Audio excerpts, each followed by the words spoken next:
যদি আগুন লেগে ধ্বংস হয় পৃথিবীর সব বইয়ের দোকান, তবু বিশ্ব থেকে হারাবে না পবিত্র কোরআন। যারা বলেন আল্লাহু আকবার। যদি আগুন লেগে ধ্বংস হয়, যদি আগুন লেগে ধ্বংস হয় পৃথিবীর সব বইয়ের দোকান, তবু বিশ্ব থেকে হারাবে না পবিত্র কোরআন, তবু বিশ্ব থেকে হারাবে না পবিত্র কোরআন। করব কেমন করে কোরআন ধ্বংস, আগুনেরই তেজ আছে বিশ্বে ভরা অসংখ্য অগণিত কোরআনের হাফেজ। সারা বিশ্বে মুসলমানের ঘরে 5 কোটিরও বেশি কোরআনের হাফেজ রয়েছে। চিল্লায় বলেন আল্লাহু আকবার। পৃথিবীতে কোনো কিতাবের এত বেশি হাফেজ নাই, এত বেশি হাফেজ নাই যত হাফেজ রয়েছে কোরআনে কারিমের। করবে কেমন করে কোরআন ধ্বংস, আগুনেরই তেজ আছে বিশ্বে ভরা কোটি কোটি কোরআনের হাফেজ। তারা ছাপিয়ে আসমানি গ্রন্থ, তারা ছাপিয়ে আসমানি গ্রন্থ, বাঁচাবে কোরআনের মান, তবু বিশ্ব থেকে হারাবে না পবিত্র কোরআন, তবু বিশ্ব থেকে হারাবে না পবিত্র কোরআন। পাকিস্তানের জিয়া মল্ল দুর্ঘটনায় ভাই বিমান পুড়ে ছাই হইল, কোরআন পুড়ে নাই। আল্লাহু আকবার। পাকিস্তানের জিয়াউল হক, তার পকেটে ছোট্ট একটা কোরআন থাকতো, সবসময় কোরআন থাকতো, পকেটে থাকতো, সামনের পকেটে। বিমান দুর্ঘটনায় জিয়াউল হক মারা গেলেন, সব ভস্মীভূত হয়ে গেল, সব শেষ হয়ে গেল। খুঁজে খুঁজে দেখা গেল তার পকেটের কোরআনটার একটা পৃষ্ঠাও নষ্ট হয় নাই, একটা পৃষ্ঠাও আগুনে পড়ে নাই। তাহলে কি বিশ্বাস জন্মায় নেয় না যে এই কোরআনকে পৃথিবীর কোনো আগুন ধ্বংস করতে পারবে না? আওয়াজ দিয়ে বলেন ঠিক কিনা? দেখো পাকিস্তানের জিয়া মল্ল দুর্ঘটনায় ভাই বিমান পুড়ে ছাই হইল, কোরআন পুড়ে নাই। যেমন ছিল তেমন রইল, যেমন ছিল তেমন রইল, একটি সূরাও হয়নি ম্লান, তবু বিশ্ব থেকে হারাবে না পবিত্র কোরআন। লিল্লাহি তাকবীর। আমি গত বছর, আমার এলাকার খেয়াল নাই এলাকার নাম, এখান থেকে আরো সম্ভবত 12 কিলোমিটার আপনাদের ঠাকুরগাঁ থেকে আমি মাহফিলে গেলাম। আমাকে যে বাসায় খানা দেওয়া হলো সেই বাসার মালিক আমাকে দেখাচ্ছেন, হুজুর দেখেন তো কিছু দেখা যায় কিনা। আমি দেখলাম আগুনের পোড়ার পর যে কালিগুলো হয়, আমি দেওয়ালে কালি দেখলাম। আমি বললাম যে দেওয়ালে কালি কেন, এখানে কি পাক ঘরটা পাকশাক করছেন নাকি? সে বলল হুজুর আজকেই শুধু ঘরটা ঠিক করলাম, 3 দিন আগে এই ঘরে আগুন জ্বলে সবকিছু পুড়ে গেছে। এই কথা বলতে বলতে ওই লোকের চোখের পানি ঝলমল করে পড়া শুরু করে দিছে। সাধারণ মানুষ। আমি বললাম আপনি কান্দেন, খুব ক্ষতি হয়ে গেছে না? আচ্ছা আমি দোয়া করবো আল্লাহ তাআলার কাছে, আল্লাহ যেন আপনার জন্য এই ক্ষতিগুলো পুষিয়ে দেয়। আল্লাহর বান্দা আমাকে ডাক দিয়ে বলে হুজুর না না, আমি আমার বাড়ি ঘুরে যাওয়ার কারণে কাঁদতেছি না। জিজ্ঞেস করলাম কেন কান্দেন, কান্দার কারণটা কি আপনাকে শুনতে চাই আপনার কাছে।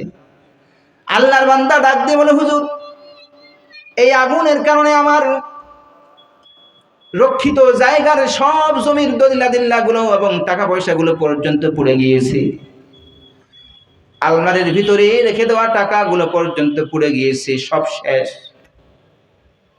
আমরা শুধুমাত্র ওই টাকা জমির দলিলগুলোকে উদ্ধার করার জন্য আমরা ব্যস্ত হয়ে গিয়েছিলাম, কিন্তু দেওয়ালের পেরেক মেরে কাঠের টুকরা দিয়ে কোরআন রাখা ছিল এক জায়গায়, ওপেনলি কোরআন রাখা ছিল।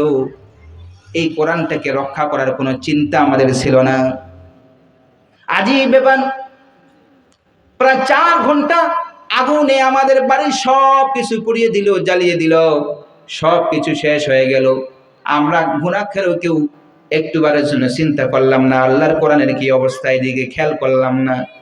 কিন্তু 4.5 ঘন্টা আগুন নিবানোর পর যখন আমি বাড়িতে ঢুকলাম, ঢুকে দেখি সব শেষ হয়ে গেছে, কিন্তু আল্লাহর কোরআন যে জায়গায় রাখা রয়েছে, কোরআন এবং কাঠ সহ এবং ওই পেরেক সহ একটিও জিনিস জ্বলে নাই, পুড়ে নাই, সবগুলো মনে হচ্ছে আগুন লাগার সময় যেমন ছিল, আগুন নিবার পরও দেখলাম তার সেরকম রয়েছে। আমি কোরআনের সুর মাঝে শুনেছি যে নাম, আজানের সুর মাঝেও শুনেছি ও নাম। চিল্লায়ে বলেন আল্লাহু আকবার। আমি কোরআনের সুর মাঝে শুনেছি যে নাম,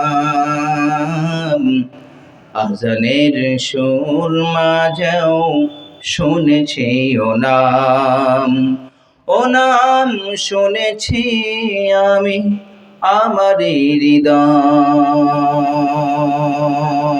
হৃদয়, হে রাসূল নবীজি তোমায়,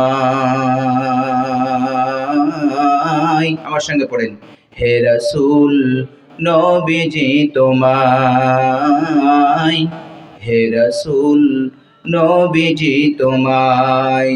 আমি কোরআনের সুর মাঝে শুনেছি যে নাম, আজানের সুর মাঝেও শুনেছি ও নাম। ও নামে এত জাদু, এত মধুময়, ও নাম নিয়ে ফুল সুরভি ছড়ায়। আল্লাহু আকবার। ও নামে এত জাদু, এত মধুময়, ও নাম নিয়ে ফুল সুরভি ছড়ায়। ও নামের সুর তুলি শুধু আমি হাই, হে রাসূল নবীজি তোমায়, হে রাসূল নবীজি তোমায়। আমি কোরআনের সুর মাঝে শুনেছি যে নাম, আজানের সুর মাঝেও শুনেছি ও নাম। গত পরশুদিন আমি দিনাজপুরের সিভিল সার্জনের সঙ্গে আমার একটা মিটিং ছিল। দিনাজপুরে টিকা কার্যক্রমে আবার আমিও একটা সদস্য। তো উনি বলছিলেন যে মুফতি সাহেব, আলহামদুলিল্লাহ আপনারা অনেক উন্নত হয়েছেন। সুবহানাল্লাহ বলবেন না? অনেক উন্নত হয়েছেন। আমি বললাম কবে থেকে উন্নত হইলাম আমরা, বলেন তো? উনি বললেন আমি ইদানিং লক্ষ্য করছি। আমি বললাম ইদানিং আপনার চোখটা খুলছে, আমরা উন্নত অনেক আগ থেকে। আজ থেকে 1450 বছর আগে যখন আল্লাহ রাব্বুল আলামিন আমার নবীর উপর কোরআন নাজিল করেছেন, সেদিন থেকে আমরা মুসলমানরা উন্নত, আমাদের আলেমরা উন্নত। আমাদেরকে পৃথিবীর কোনো শক্তি দাবায় রাখতে পারবে না। আমরা উপরে উঠতেই থাকবো, উঠতেই থাকবো। জোরে বলেন আল্লাহু আকবার। আমাদেরকে দাবানোর নানান চক্রান্ত চলছে, তাই না? কোরআনকে দাবানোর নানান চক্রান্ত চলছে, কোরআনকে ধ্বংসের নানান চক্রান্ত চলছে। খোদার কসম করে বলি, যত চক্রান্ত চলুক না কেন, নাস্তিকদের যতই আক্রমণ হোক না কেন, আমরা আপনার মুসলিম সন্তানেরা কোরআনকে ধারণ করে তারা আবার পৃথিবীতে কোরআনকে জিন্দা রাখবে। আওয়াজ দিয়ে বলেন ঠিক কিনা? নাস্তিক ধ্বংস হবে কিন্তু কোরআন ধ্বংস হবে না। কোরআনকে কখনো কেউ মিটাতে পারবে না। জেনারেশন টু জেনারেশন কোরআনের ধারক বাহক তৈরি হতে থাকবে।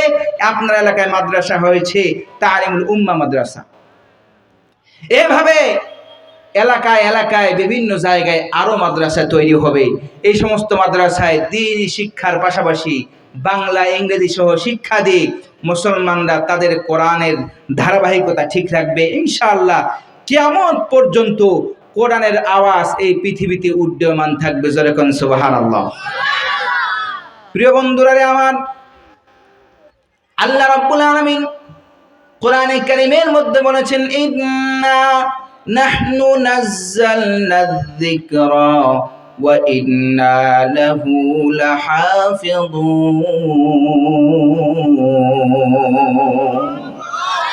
আল্লাহ রাব্বুল আলামিন স্পষ্ট ভাষায় কোরআনে কারীমের মধ্যে বলছেন, পৃথিবীবাসী শুনে নাও, আমি রব্বুল আলামিন স্বয়ং নিজেই আরশ থেকে কোরআনে কারীমকে নাজিল করেছি। যেই মাধ্যম দিয়ে, যেই নেটওয়ার্ক দিয়ে আমি পৃথিবীতে কোরআনে কারীমটা নাজিল করেছি, এই নেটওয়ার্কের নাম হচ্ছে জিবরিল আমিন আলাইহিস সালাতু ওয়াস সালাম। আর যেই মেমোরিতে আমি দুনিয়ার যেই মেমোরিতে কোরআনে কারীম খানা সংরক্ষণ করেছি, এই মেমোরির নাম হচ্ছে মুহাম্মদুর রাসূলুল্লাহ। চিল্লায়া বলেন সাল্লাল্লাহু আলাইহি ওয়াসাল্লাম। নাজিল দাতা, মেসেজ দাতা হচ্ছেন রব্বুল আলামিন। নেটওয়ার্কের নাম হচ্ছে জিবরিল আমিন আলাইহিস সালাতু ওয়াস সালাম।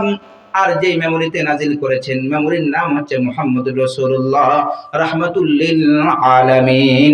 চিল্লায়া বলেন আল্লাহু আকবার। আল্লাহ রাব্বুল আলামিন নাজিল করার পরে চুপ থাকেন নাই। হে মুসলমান, ভালো করে শুনেন, কোরআনে কারীম নাজিল করার পরে তিনি চুপ থাকেন নাই। নাজিল করে শুধু ক্ষান্ত হন নাই, বিশ্ববাসীর সামনে ওপেন চ্যালেঞ্জ দিয়েছেন, বলেছেন, বিশ্ববাসীরে, আমি স্বয়ং রব্বুল আলামিন কোরআনটা বিশ্ববাসীর জন্য নাজাতের জরিয়া বানিয়েছি। আমি রব্বুল আলামিন চ্যালেঞ্জ করলাম, নাও নাও, বিশ্বের কোনো শক্তি, কোনো তাকত, কোনো ক্ষমতাবান, কোনো টাকা পয়সাবান, কোনো ক্ষমতাবান কোন মানুষের পক্ষে সম্ভব নয় আমার নাজিল করা কোরআনের একটি সূরা তো দূরের কথা, একটি আয়াতে তো দূরের কথা, একটি শব্দের একটি নক্তা পর্যন্ত কেউ বিলুপ্ত করতে পারবে না। যে বিলুপ্ত করতে চাবে, আমি রব্বুল আলামিন স্বয়ং ওই ব্যক্তিকে দুনিয়া থেকে বিলুপ্ত করে দিব। লিল্লাহি তাকবীর। কোরআন বিলুপ্ত হবে না। এই জন্য একজন হিন্দু কবি বলেছেন, বলবো, হিন্দু কবি বলেছেন, কোরআনটাকে যদি কেউ জ্বালিয়ে পুড়িয়ে দিতে চায়, তারপর কোরআন জ্বলবে না, কোরআন ঠিক থাকবে। যেরকম ঠিক কিনা? কোরআনকে জ্বালিয়ে দিলেও কোরআন ঠিক থাকবে। যদিও পৃথিবীর সবগুলো কোরআনকে জ্বালিয়ে দেওয়া হয়, তারপরেও বিশ্ববাসী কোরআন থেকে মুক্ত হতে পারবে না, কোরআন থাকবে। বলেছেন, যদি আগুন লেগে ধ্বংস হয়, যদি আগুন লেগে ধ্বংস হয় পৃথিবীর সব বইয়ের দোকান, তবু বিশ্ব থেকে হারাবে না পবিত্র কোরআন। জোরে বলেন আল্লাহু আকবার। যদি আগুন লেগে ধ্বংস হয়, যদি আগুন লেগে ধ্বংস হয় পৃথিবীর সব বইয়ের দোকান, তবু বিশ্ব থেকে হারাবে না পবিত্র কোরআন, তবু বিশ্ব থেকে হারাবে না পবিত্র কোরআন। করব কেমন করে কোরআন ধ্বংস, আগুনেরই তেজ আছে বিশ্বে ভরা, অসংখ্য অগণিত কোরআনের হাফেজ। সারা বিশ্বে মুসলমানের ঘরে 5 কোটিরও বেশি কোরআনের হাফেজ রয়েছে। চিল্লায় বলেন আল্লাহু আকবার। পৃথিবীতে কোনো কিতাবের এত বেশি হাফেজ নাই, এত বেশি হাফেজ নাই যত হাফেজ রয়েছে কোরআনে কারীমের। করবে কেমন করে কোরআন ধ্বংস, আগুনেরই তেজ আছে বিশ্বে ভরা, কোটি কোটি কোরআনের হাফেজ।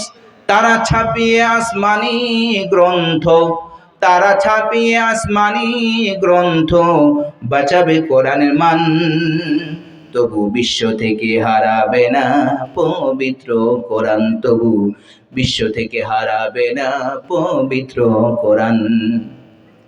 পাকিস্তানের জিয়া মল্ল দুর্ঘটনায় ভাই, বিমান পুড়ে ছাই হইল, কোরআন পুড়ে নাই। আল্লাহু আকবার। পাকিস্তানের জিয়াউল হক, তার পকেটে ছোট্ট একটা কোরআন থাকতো, সব সময় কোরআন থাকতো, পকেটে থাকতো, সামনের পকেটে।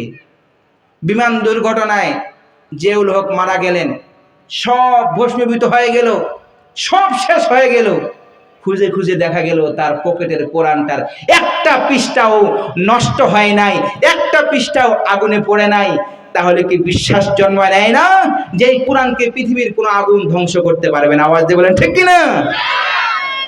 দেখো, পাকিস্তানের জিয়া মল্ল দুর্ঘটনায় ভাই, বিমান পুড়ে ছাই হইল, কোরআন পুড়ে নাই। যেমন ছিল তেমন রইল, যেমন ছিল তেমন রইল, একটি সূরাও হয়নি ম্লান, তবু বিশ্ব থেকে হারাবে না পবিত্র কোরআন। লিল্লাহি তাকবীর। আমি গত বছর, আমার এলাকার খেয়াল নাই এলাকার নাম, এখান থেকে আরো সম্ভবত 12 কিলোমিটার আপনাদের ঠাকুরগাঁ থেকে, আমি মাহফিলে গেলাম।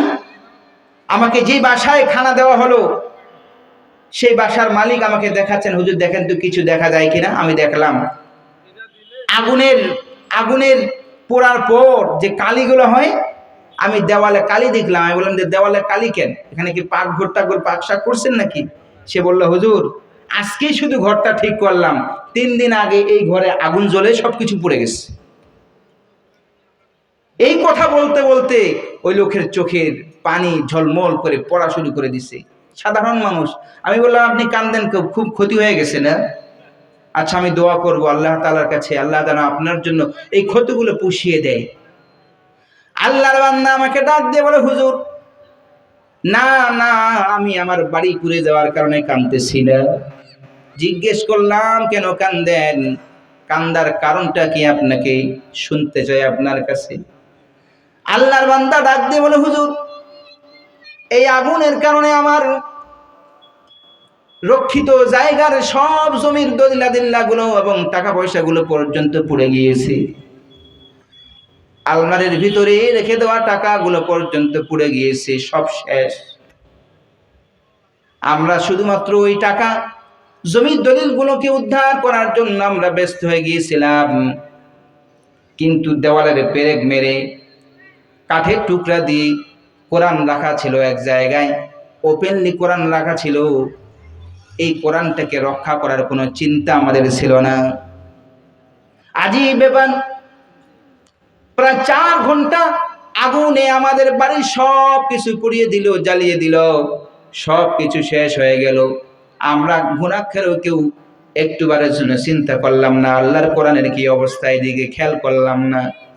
কিন্তু 4.5 ঘন্টা আগুন নিবানোর পর যখন আমি বাড়িতে ঢুকলাম, ঢুকে দেখি সব শেষ হয়ে গেছে, কিন্তু আল্লাহর কোরআন যে জায়গায় রাখা রয়েছে, কোরআন এবং কাঠ সহ এবং ওই পেরেক সহ একটিও জিনিস জ্বলে নাই, পুড়ে নাই। সবগুলো মনে হচ্ছে আগুন লাগার সময় যেমন ছিল, আগুন নিবার পরও দেখলাম তার সেরকম রয়েছে।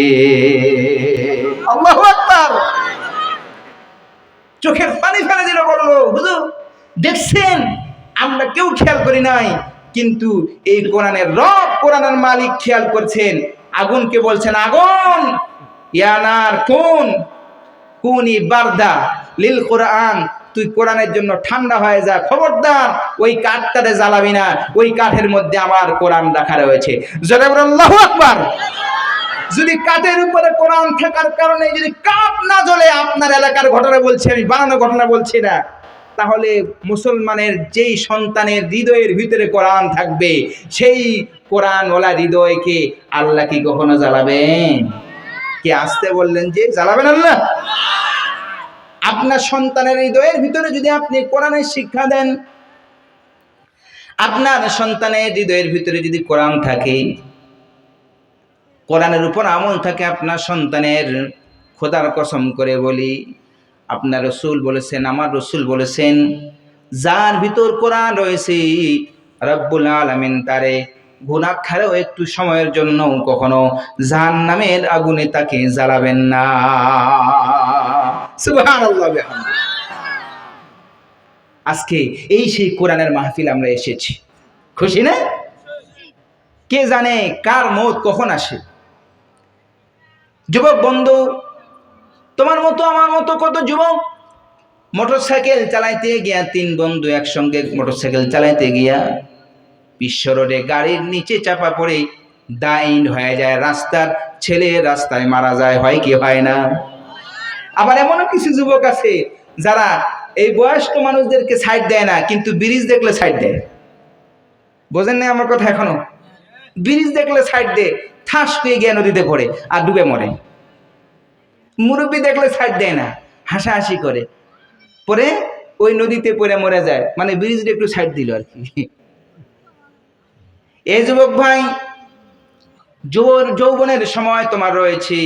আমার বাবা, চাচা, দাদারা ভালো করে শোনেন, আপনার ঘরে যে সন্তান রয়েছে, আপনি যদি আপনার সন্তানটিকে কোরআনের শিক্ষায় শিক্ষিত করতে পারেন, কোরআনের আলোয় আলোকিত করতে পারেন, খোদার কসম করে বলি, গত 16 বছরে বাংলাদেশ থেকে $100 বিলিয়ন বাংলাদেশ থেকে বিদেশে পাচার হয়েছে। আপনার সন্তান যদি কোরআনের আলোয় আলোকিত হয়, কোরআনের গুণে গুণান্বিত হয়, আপনার সন্তান 16 বছর নয়, 1600 বছর দেশ চালাবে, একটা টাকাও বাংলাদেশ থেকে বাইরে বের হতে দিবে না। আওয়াজ দিয়ে বলেন ঠিক কিনা? কত টাকা লাগে এদের দেখেন। একটা দারোয়ান 400 কোটি টাকার মালিক। চিন্তা করছেন? একটা দারোয়ান 400 কোটি টাকা মালিক, হিসাব করে দেখা গেল সে 5 পাস। কি পাস? 5 পাস। কিলাইয়া গুতাইয়া মেরে ফেললো, বিসমিল্লাহির রহমানির রহিম শুদ্ধভাবে বলতে পারবে না।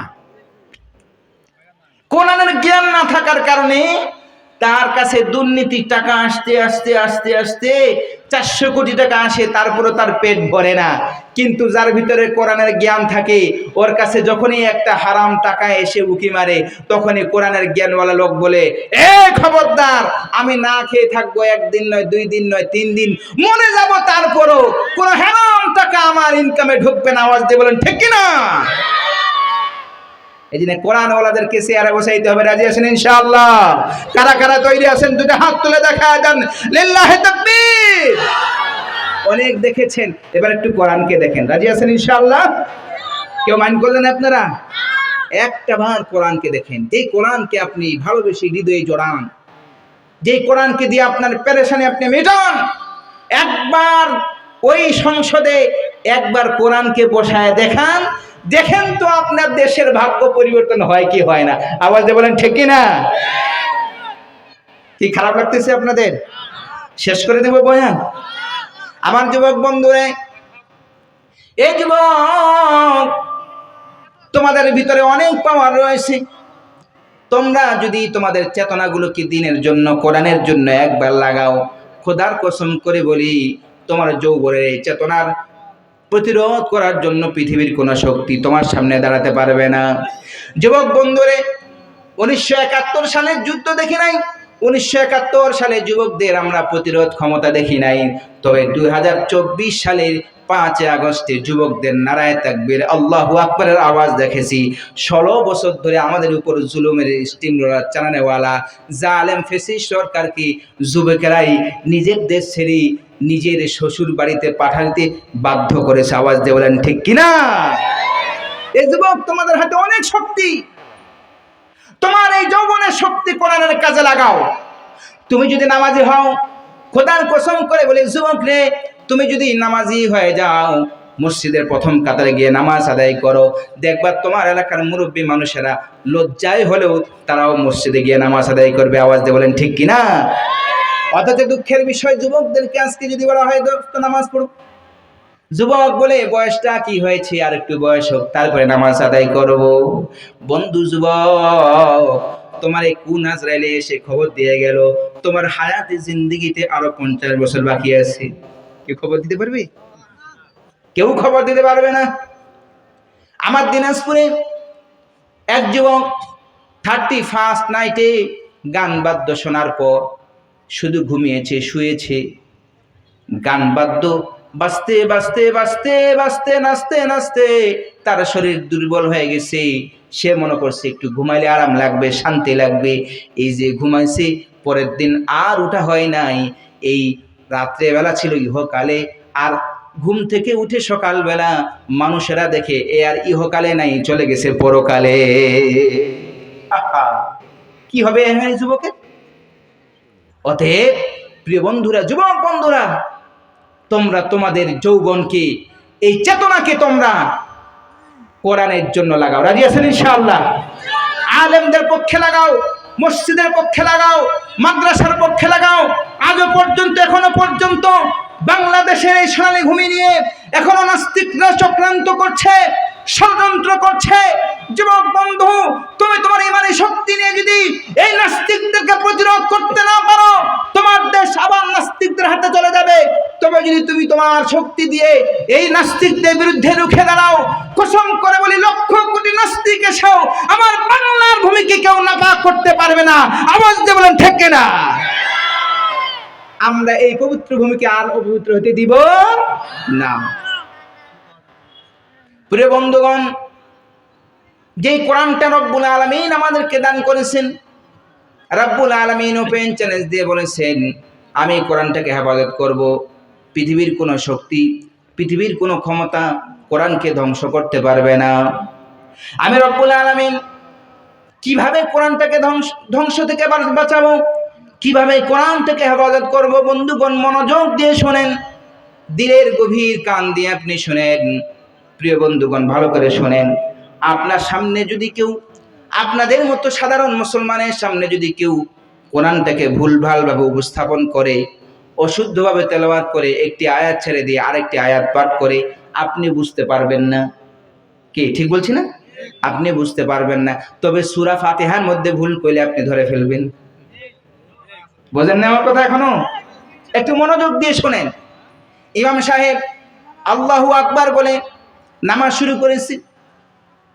সূরা ফাতিহার মধ্যে বলেছেন আলহামদুলিল্লাহি রাব্বিল আলামিন আর রহমানির রহিম মালিকি ইয়াউমিদ্দিন ইহদিনাস সিরাতাল মুস্তাকিম। পিছন দিক থেকে কয় বলবে না, হুজুর ভুলে গেছেন। অথবা নামাজ শেষে বলবে এই হুজুরে রাখা যাবে না, সূরা ফাতিহা ভুল করে। কেমনে ভুল ধরলেন বলেন তো?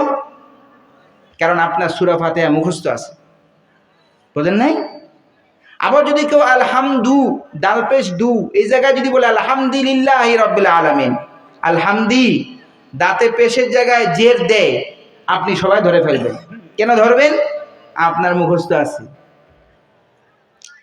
কিন্তু এরপরে গিয়া যখন সূরা বাকারা শুরু করবে, আলিফ লাম মিম যালিকাল কিতাবু লা রাইবা ফীহি হুদাল লিল মুত্তাকিন, এরপর থেকে তো আর জনগণের মুখস্থ নাই। জনগণ কবে হুজুর যা কয় সব ঠিক, বুঝছেন?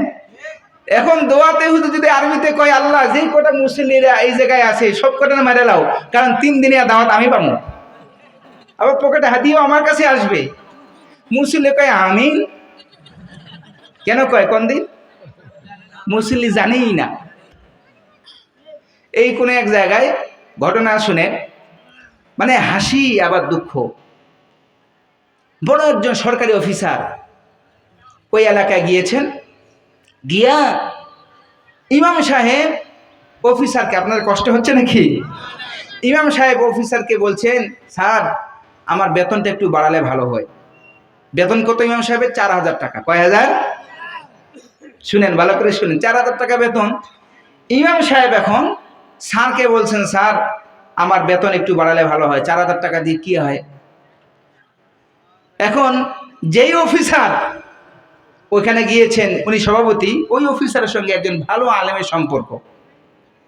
ওই ভালো আলেম আবার মাহফিলে এসেছেন বয়ান করার জন্য। ইমাম সাহেব সুযোগ পাইয়া ওই আলেম সাহেবকে বলছেন, হযরত যেহেতু আপনার মুসল্লি, আপনার কথা শুনেন, স্যারকে একটু বললেন আমার এই বেতনটা যেন একটু বাড়াইয়া দেয়। তো হুজুর যেমনি বলছেন যে আপনার ইমামের বেতনটা বাড়াইয়া দেন, কত বেতন দেন? 4000। হুজুর তো গেছেন খেপে, হে মিয়া 4000 টাকা বেতন চলেনি। তখন স্যার কয়, হুজুর আপনি যেহেতু কইলেন, আচ্ছা ঠিক আছে, তবে এই ইমামের চাকরিটা আগে খামো, এই ইমামের চাকরি থাকবে না, এই ইমাম আগে শেষ, তারপরে বাকি অন্য ইমাম আসলে তারপরে দেখা যাবে বেতন বাড়া যায় কি যায় না। হুজুর জিজ্ঞেস করলেন ব্যাপার কি, কাহিনীটা কি? সভাপতি সাহেব বলছেন, আপনি তো দেখলেন 4000 টাকা শুধু, একদিন জানাজা এসে দেখেন কি অবস্থা। বলে কি অবস্থা? বলে জানাজায় এসে দেখবেন ইমাম সাহেবের জানাজা পড়াবেন, মাইয়েতের মাথার দিকে 1 বস্তা 2 বস্তা করে চাউল থাকে। চাউল এটা কি বাবু? ওই যে মাইয়েত মারা গেছে, কয়েক ওয়াক্ত নামাজ বাকি আছে, এর কাফারা স্বরূপ চাউলগুলো গ্রামবাসী মিল্লা উঠাইয়া এই মাইয়েতের মাথার সামনে রেখে দেয়। জানাজা শেষ, চাউলের মালিক ইমাম সাহেব। এখন আমি হিসাব করছি, সভাপতি সাহেব বলছেন, আমি হিসাব করে দেখছি এই গ্রামে প্রত্যেক মাসে 4টা অন্তত পক্ষে মানুষ মরে যায়। কয়টা মানুষ মরে? 4টা মানুষ মরে। তার মানে 4টা মানুষ মরলে 8 মণ চাউল পায়। তা 8 মণ চাল আর 4000 টাকা মিলাইলে কত টাকা হয় হুজুর? আপনি এত বেতন পান না। এখন এই হুজুর সাহেব সভাপতিকে বললেন, সভাপতি সাহেব আমি এবার বুঝতে পারছি। কি? আপনার ইমাম তো আপনার বিরুদ্ধে বদদোয়া করছে আজকা। কেমনে? হুজুর বললেন, আমি ইমাম সাহেবকে জিজ্ঞাইছি যে এই মাসে কয়টা মরছে। ইমাম সাহেব কইছে বিগত 3 মাসে একটাও মরে নাই। বোঝেন নাই? বিগত 3 মাসে একটাও মরে নাই। এখন ইমাম সাহেব বদদোয়া করতেছে, আল্লাহ আপনি অন্তত পক্ষে সভাপতিরে লইয়া যান, তাহলে অন্তত পক্ষে আমার চাউল হবে। এখন আপনি এই বদদোয়া থেকে বাঁচতে চাইলে আপনাকে ইমামের বেতন বাড়াইতে হবে। সভাপতি সাহেব কয়, হুজুর তাড়াতাড়ি কম ক টাকা বেতন বাড়াইতে হয়, তাও ইমামরে কয়েন আমার নামে যেন কোনো বদদোয়া না করে। বুঝছেন কোথায়? এবার তো কোরআনওয়ালা যারা কোরআনওয়ালা তাদের একটা স্পিরিট আলাদা, তাদের শক্তি আলাদা। আপনারা দোয়া নিতে যান না আলেমদের কাছে? মাদ্রাসায় আসেন না দোয়া নিতে? এদের দোয়ার পাওয়ারই আলাদা। সুবহানাল্লাহ বলবেন না? মারাত্মক পাওয়ার, অ্যাকশন, মারাত্মক অ্যাকশন। কারণ কোরআনের অ্যাকশন তাদের সঙ্গে রয়েছে, এই জন্য কোরআনের পাওয়ারে তাদের পাওয়ার হয়ে যায়। সুবহানাল্লাহ বলেন। প্রিয় বন্ধুগণ আমার, আল্লাহ রাব্বুল আলামিন এই যে কোরআনের হেফাজত করছেন, কিভাবে করছেন দেখেন ভালো করে। আপনি ইমামের পিছনে সূরা ফাতিহা যদি কেউ ভুল পড়ে, আপনি বুঝে ফেলেন, ধরে ফেলেন, ইমামকে পরে বলতে পারেন, হুজুর আপনি এই জায়গায় ভুল করেছেন। কিন্তু সূরা বাকারা থেকে সূরা আম্মা ইয়াতাসালুন সহ সূরা আলাম তারা কাইফা ফাআলা রাব্বুকা বিআসহাবিল ফিল পর্যন্ত এর মাঝামাঝি সূরাগুলোতে কোন জায়গায় কোন ভুল করলেন আপনি ধরতে পারেন না, আপনি বুঝতে পারবেন না। কোন ইহুদি খ্রিস্টান যদি চক্রান্ত করে কোরআনে কারিমের এই সমস্ত সূরাতে যদি হেরফের করে পরিবর্তন করে আপনার ঘরে পৌঁছায়া দেয় ফিরি ফিরি কোরআন, আপনি বুঝতে পারবেন না। কিন্তু একজন আলেমের ঘরে যদি কেউ বানানো এমন একটা হরফ নয়, একটা নক্তা অথবা জের জবরকে পরিবর্তন করে যদি কোরআনটা তার সামনে দেয়, সে হাফেজ হোক বা আলেম হোক, সঙ্গে সঙ্গে ওই বেটার কানটা ধরে চট দিয়া বলবে, বেটা ভুলভাল কোরআন তুই আমাদের মুসলিম সমাজে কেন নিয়ে আসলি? চিল্লায়া বলেন ঠিক কিনা? দেখেন আল্লাহ তাআলা কিভাবে হেফাজত করছেন। আপনি পারেন না, কিন্তু আপনার সন্তানকে আপনি মাদ্রাসায় দিলেন, আপনার সন্তানের পিছনে ওস্তাদগণ মেহনত করার পরে 30 পারা কোরআনটা আপনার সন্তানের হৃদয়ের ভিতর ঢুকিয়ে দিলেন, ইনস্টল করে দিলেন। আপনার সন্তানের মেমোরিতে এখন কোরআনে কারিমের 30 পারা ঢুকে আছে। আপনার সন্তান পড়া হাফেজ হয়েছে। আপনি ভুল ধরতে পারেন না, কোরআনের ভুল কোথাও ধরতে পারবেন না। কেউ ভুল বললে আপনি ভুল ধরতে পারবেন না। কিন্তু আপনার সন্তানকে যদি ওই জায়গায় দাঁড় করে দেন, আল্লাহ রাব্বুল আলামিন আপনার সন্তানের মাধ্যমে কোরআনটার হেফাজত করবেন। লিল্লাহি তাকবীর। এই হলো কোরআন। এই জন্যই একজন শায়ের বাংলা ভাষায় বলেছেন, কোরআন শিখাও ছেলে মেয়েদের ওহে মুসলমান, মরণকালে জান কবজে হইবে রে আসান। আওয়াজ দিয়ে বলেন ঠিক কিনা? একটি ছেলে আলেম হলে পড়বে কোরআন পাশে বসে, একটি ছেলে আলেম হলে পড়বে কোরআন মরণকালে। দূর হবে মরদুদ শয়তান, বাঁচবে আমার ঈমান। কোরআন শিখাও ছেলে মেয়েদের ওহে মুসলমান, মরণকালে পাশে বসে পড়বে রে কোরআন। আল্লাহু আকবার। প্রিয় বন্ধুগণ, এই জন্যেই নিজের সন্তানকে কোরআনওয়ালা বানান। কোরআনওয়ালা যখনই আপনি বানালেন, ওই যে আল্লাহ তাআলা বলেছেন আমি হেফাজত করব, রক্ষী বাহিনী আল্লাহ তাআলা তৈরি করবেন। এই রক্ষী বাহিনীর সদস্য কারা হবে? যাদের ভিতর কোরআন থাকবে। জোরে কোন আল্লাহু আকবার। তার মানে আপনার সন্তানের হৃদয়ের ভিতর যদি কোরআন থাকে, আপনার সন্তান হলো কোরআন রক্ষী বাহিনীর সদস্য। হাদিসে এসেছে প্রত্যেক এমন ব্যক্তি যার ভিতরে কোরআনে ইলম থাকবে, রব্বুল আলামিন হাসরের ময়দানে তার সঙ্গে কেমন ব্যবহার করবে ভালো করে শুনেন। প্রিয় বন্ধুগণ, কিয়ামত কায়েম হয়ে যাবে, রব্বুল আলামিন সমাবেশ করবেন, বিশাল সমাবেশ, বড় বড় দামি চেয়ার থাকবে, নবীগণ পর্যন্ত বসবেন, অনেকগুলো খালি চেয়ার থাকবে, অনেকগুলো খালি চেয়ার, দামি দামি চেয়ার, স্বর্ণ খচিত চেয়ার। মানুষরা বলা বলি করবে সব নবী তো চলে এসেছে, এই জায়গায় আবার কোন নবী আসবে, আর তো কোনো নবী নাই। মানুষে কানা ঘোষণা করবে, একজন ঘোষণাকারী ফেরেশতা ঘোষণা করে বলবেন, শেষ জামানার উম্মতে মুহাম্মাদের কোরআন ওয়ালা আলেমরা কোথায়, তোমরা প্রত্যেকে উঠে আসো, আল্লাহ রাব্বুল আলামিন আজকে এই কঠিন হাসরের ময়দানে তোমাদেরকেও নবীদের চেয়ারের মতো চেয়ার দিয়া নবীদের আসনে বসিয়ে দিবে। সুবহানাল্লাহ। এই যে দেখেন হাসরের ময়দানে বিশাল চেয়ারের মালিক হলো। এখন মা বাবার কি হবে? সন্তানেরা বসবে চেয়ারে, প্রত্যেক সন্তান রব্বুল আলামিনের দিকে তাকিয়ে বলবেন, রব্বুল আলামিন আমি যে আলেম হলাম, আমার আলেম হওয়ার পিছনে আমার সম্মানিত বাবার হাত রয়েছে, আমার মায়ের হাত রয়েছে, অমুকের অমুকের হাত রয়েছে, রব্বুল আলামিন আপনি তাদেরকেও একটু সম্মানের জায়গা দেন, ইজ্জতের জায়গা দেন।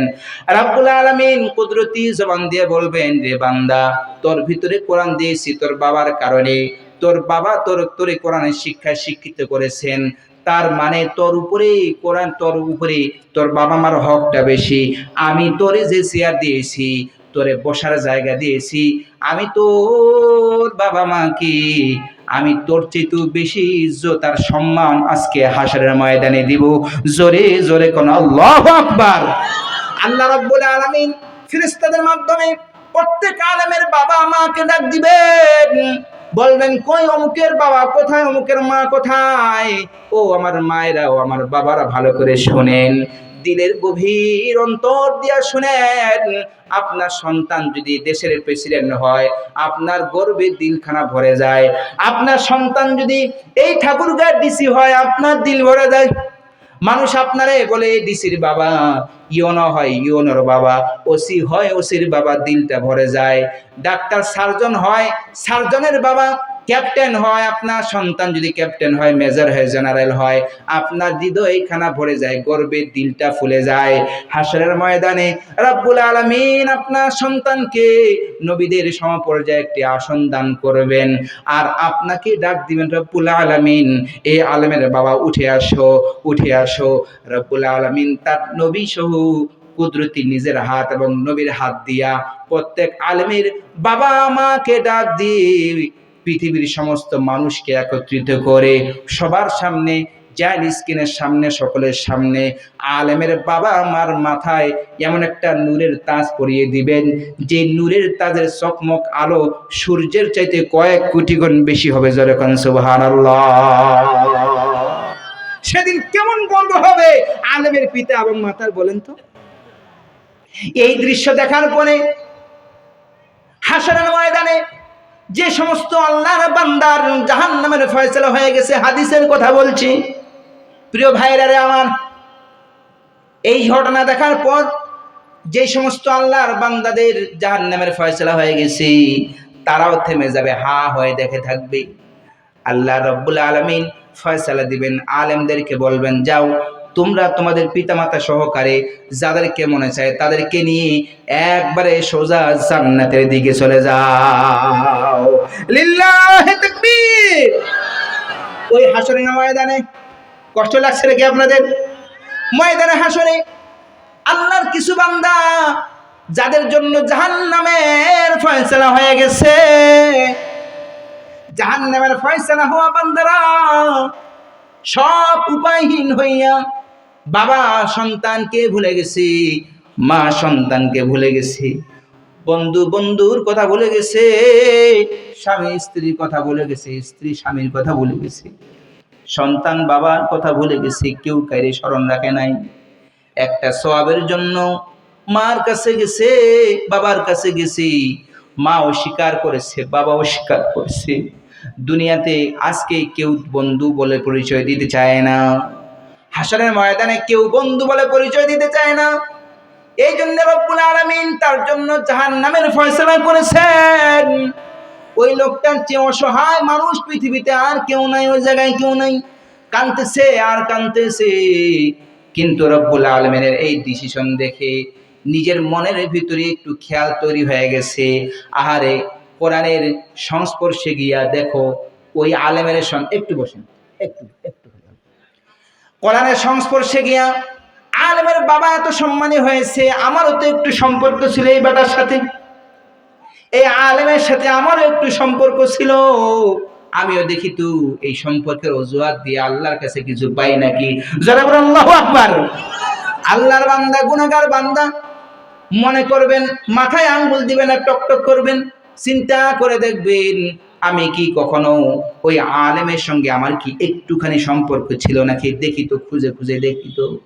আল্লাহর বান্দা জান্নাতের দিকে যাবেন, এক পা জান্নাতে রাখবেন, অমত অবস্থায় অনেকগুলো জাহান্নামের ফয়সালা হওয়া বান্দা দৌড় দিয়ে হিফসাইতে হিফসাইতে জিহ্বাখানা বের হয়ে আসবে, লালা করবে কুকুরের মতো, কানবে, চোখের পানি পড়ে যাবে, চোখের পানি পড়তে পড়তে পড়তে পড়তে তাদের গলা শুকিয়ে যাবে।